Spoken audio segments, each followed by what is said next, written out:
আসসালামু আলাইকুম। আজকের কমিউনিকেশন স্কিল ডেভেলপমেন্টের ভিডিওতে আমরা যে বিষয়টি নিয়ে কথা বলবো সেটা হচ্ছে অ্যাক্টিভ লিসেনিং। এক্ষেত্রে আপনাকে কিছু বিষয় মাথায় রাখতে হবে যদি আপনি নিজে একজন ভালো অ্যাক্টিভ লিসেনার হতে চান। সেক্ষেত্রে আপনাকে প্রথম যে বিষয়টি মাথায় রাখতে হবে সেটা হচ্ছে বি ফুললি প্রেজেন্ট, অর্থাৎ আপনাকে পুরোপুরি একটা বিষয় সম্পর্কে মনোযোগ দিতে হবে এবং অন্য মনস্ক হওয়া যাবে না। এক্ষেত্রে আপনি মনে রাখবেন যে আপনি যে বিষয়ে আগ্রহী সেক্ষেত্রে আপনার মনোযোগটা বেশি হয়, কিন্তু আপনার বিপরীতে যে কথা বলছে বা যে কমিউনিকেশন করার চেষ্টা করছে সেও চায় আপনি কথাটা মনোযোগ দিয়ে শুনুন। সেক্ষেত্রে আপনাদের কমিউনিকেশনটা ভালো হবে এবং কমিউনিকেশন কোনো গ্যাপ সৃষ্টি হবে না।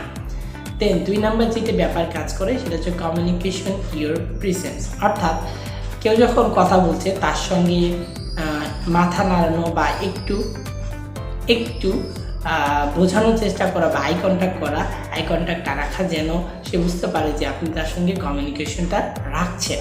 এবং আপনিও যখন স্পিকার হিসেবে কথা বলবেন সেক্ষেত্রে আপনিও চেষ্টা করবেন যে একটু আই কন্ট্যাক্টটা রেখে কথা বলা বা মাথা নাড়ানোর মাধ্যমে তাকে বোঝানো যে আপনি তার কথাগুলো শুনছেন।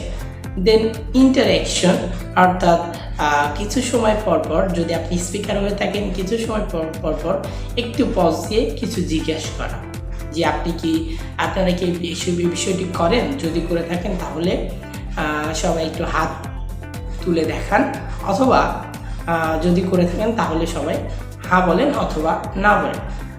দেন সেটা হচ্ছে 4 নম্বর যে বিষয়টি কাজ করে সেটা হচ্ছে সবার থেকে কিছু শেখার চেষ্টা করা, অর্থাৎ যে আপনার সঙ্গে কথা বলবে সে ছোট হোক বড় হোক যেমনই হোক না কেন, সে যে কথাগুলো বলছে সেইখান থেকেও হয়তোবা কোনো শিক্ষা থাকতে পারে। অর্থাৎ কারো কথাকে মূল্যহীন না মনে করা এবং সবার কথা থেকে কিছু না কিছু শেখার চেষ্টা করা।